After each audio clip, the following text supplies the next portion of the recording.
Mbeumo then has been in fantastic form for Manchester United through October, looking to bring that now into the Cameroonian national side. He puts the ball inside, it's a very good ball as well, and it just nips over the top. Well, it's Eto'o Nyong who's getting back up off the ground. It's a terrific delivery. If that ball had carried on through, then there was a great opportunity for Michael Ngado, who's been struggling of late in the English Premier League. New signing for them as well since coming in from the Italian side, Hellas Verona. Decent ball across to the other side, and it's over the top.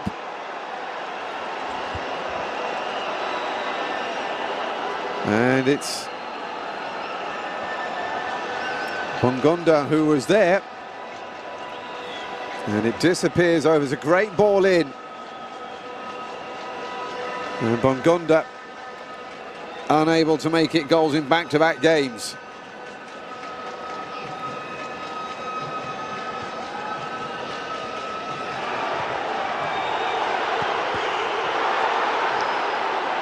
He scored in a 4-1 win over Cap Verde when things were going much better for Cameroon at the beginning of the campaign. Here we go again then, corner, Buku delivers, goalkeeper comes and punches, and Bongonda tries to get it, as that came off another Cameroon player. And the referee blows for half-time at the end of a half where it has been quite nitty-gritty, both sides struggling to break down the other. Bryan Mbeumo had the first shot of the game that went straight at the internationally.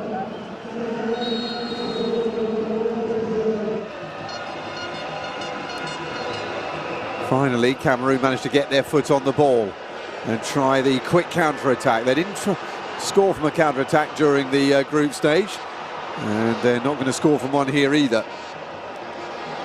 Bryan Mbeumo racing into the penalty area, but Carl Eto'o Nyong not quite sure whether he was going for the shot or the cross here.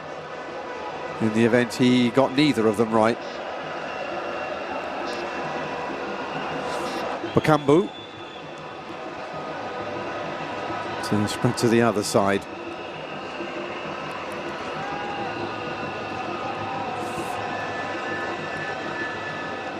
It's nicely done by Hongla. And here is Abubakar.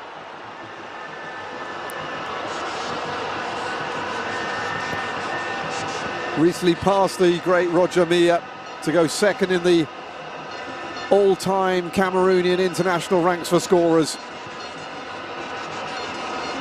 Lift his flag or even hint that he was going to. Cameroon come forward once more. Hongla. Poor ball. However, Mbeumo is going to get there. Just slightly overran it, and there was a little bit of indecision between him and his teammate.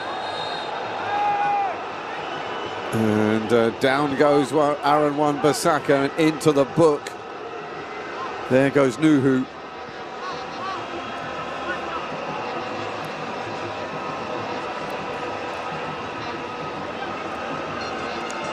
That was wild. Goodness me, that was wild. Be a good time for him to display his wares.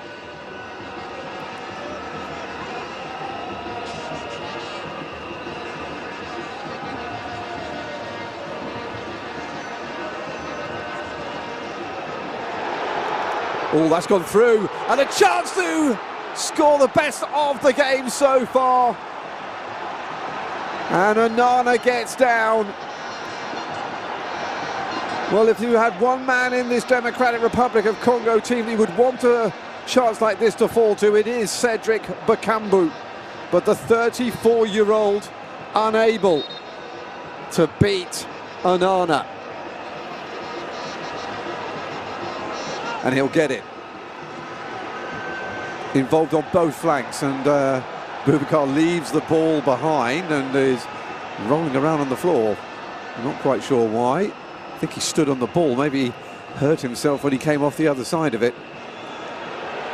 However, Mbeumo comes through. Mbeumo! Just wide.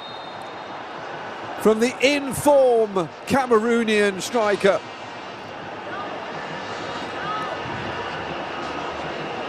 Really good break, a really good ball as well on the overlap. Forward came and Mpassi didn't get there. And the man who scored in the 2-0 win over Mauritius on the penultimate day of the qualifying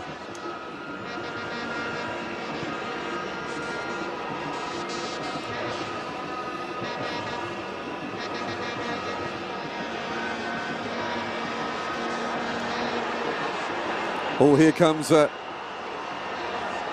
Cameroon, and over the top from the new man on, Bassagog.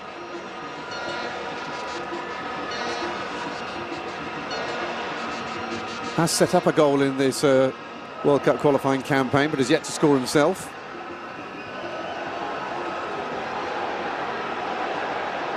End-to-end suddenly, as we head into the last quarter of an hour.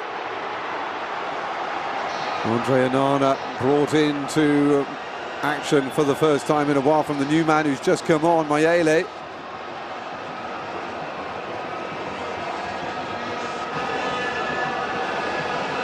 Wan-Bissaka.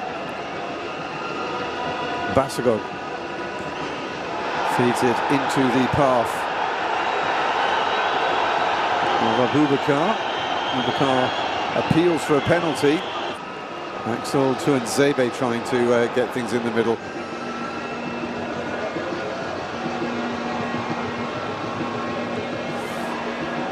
It's good. Nkudu feeds it out to a fellow substitute, Christian Bassagog. Oh, he's fed that in, and a chance here for Eto'o Nyong.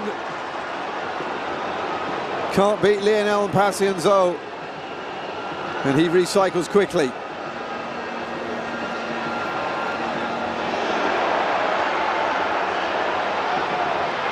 Getting more and more desperate.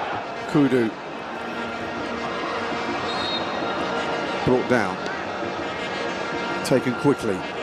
Kudu stays down, however Christian Bassagog continues regardless, trying to go past Edo Kayembe. Does well.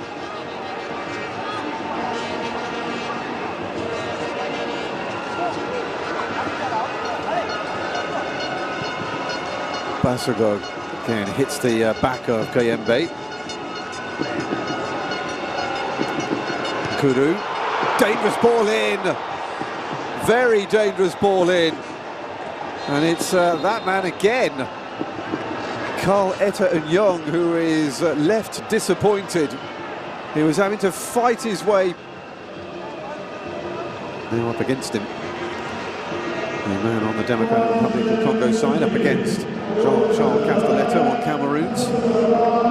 5 minutes of time added on at the end of this 90 minutes. We're already in the first of them. Democratic Republic of Congo trying to find the winner. Decent ball in, and Nana needed to send it over the top for a corner kick. Haven't seen an awful lot so far from the substitute Sepenga since he came on. That wasn't too far away though. Had to make sure that Onana was sharp, having had an awful lot to do.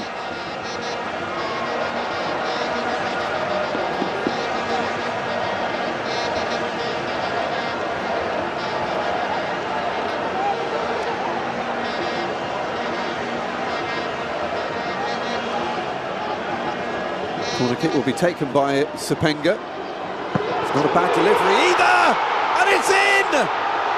And it's the captain, Chancellor Mbemba,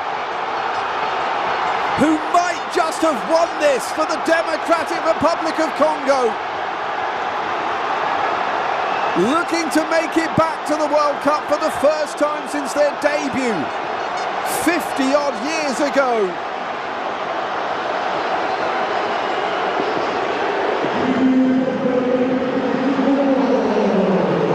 Well, in a game of few chances, perhaps it was inevitable that an unusual score would come to the fore. The centre-back, the captain, at the back post. It's a poacher's finish from a central defender.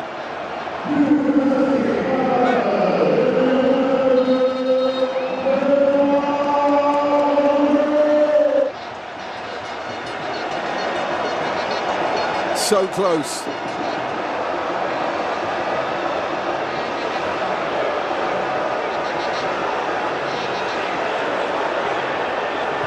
Sebastian Desailly can do no more. He bumps back in again, and it's into the arms of Lionel Mpacienzo. Michael Ngado with a rather tame header. In by Bassagog, onto the head of the centre-back, but he could not send it either side of the... Forward by Bassagog. Anywhere will do now. And Mboemo's trying to get on the end of this. Chancellor Mbemba, the goal scorer, just whacks it anywhere. Up to 7 minutes of time added on now. And still... And that's it! And in an era where Africa could send 10 teams to the World Cup, it is incredible to think that Cameroon will not be one of them. The Democratic Republic of Congo, who have not made it to a World Cup since 1974, are a step nearer thanks to their captain, Chancellor Mbemba, right at the end of the game as it finishes Cameroon 0, Democratic Republic of Congo 1. It'll be Nigeria in the final on Sunday.